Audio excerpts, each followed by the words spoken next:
I was so moved by your performance. Thank you. You're not just in kind of the physical aspect of it, but in the way that this movie really teases out the idea of shame and this idea of Orlok as a manifestation of Ellen's shame. I think that emotion is still very powerful and very destructive, especially for women. So I wanted to ask sort of how you navigated Ellen's history with that emotion and also just her sort of feeling in it. I think that's a beautiful read on it. I think he's absolutely a manifestation of that shame and that darkness that she's drawn to but doesn't quite know how to, reconcile within herself. And, she's going through this, I think, very internal battle with all of these things she's trying to come to terms with within herself.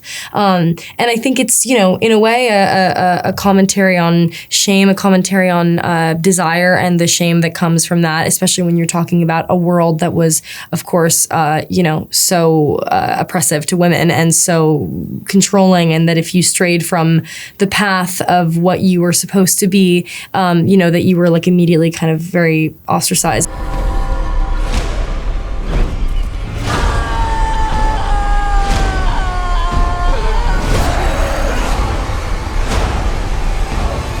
What is Orlok to Thomas?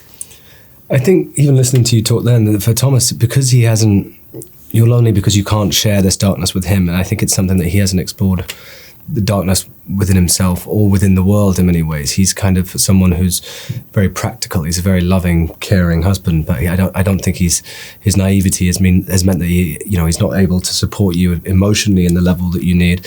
But he's also, his idea of what's going to solve all the problems that they have, etc., are kind of very material. So for him, suddenly being in that scenario, I think it's realization of his errors in that sense. But there is still this draw and appeal to Count Orlok, and I think it's probably also the sexuality of all these characters. His is probably slightly repressed as well. I love that you mentioned practicals. One detail I loved about his character is that he's so polite. Like he's in the castle and Orlok is very obviously being a vampire and like taking his stuff from him. You're so nice. He's like, oh, well, stuff happens. The stench of their bodies was horrible. Standing before me was death. But I'd never been so happy. Yeah, I've seen a couple of horror movies this year and they all seem to be kind of surrounding this theme of politeness as a danger. So I wondered, is this something we should be afraid of being too polite? I think that's something that societally, is that what? Yes, kind societally. Thanks.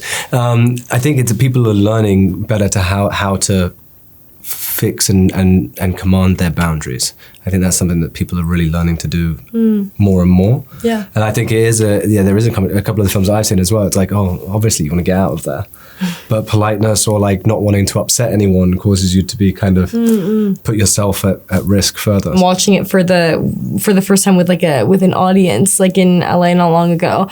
I like surprised. I found those parts they're so scary and like so haunting, but they're also quite funny because you've got this like horrific like demon.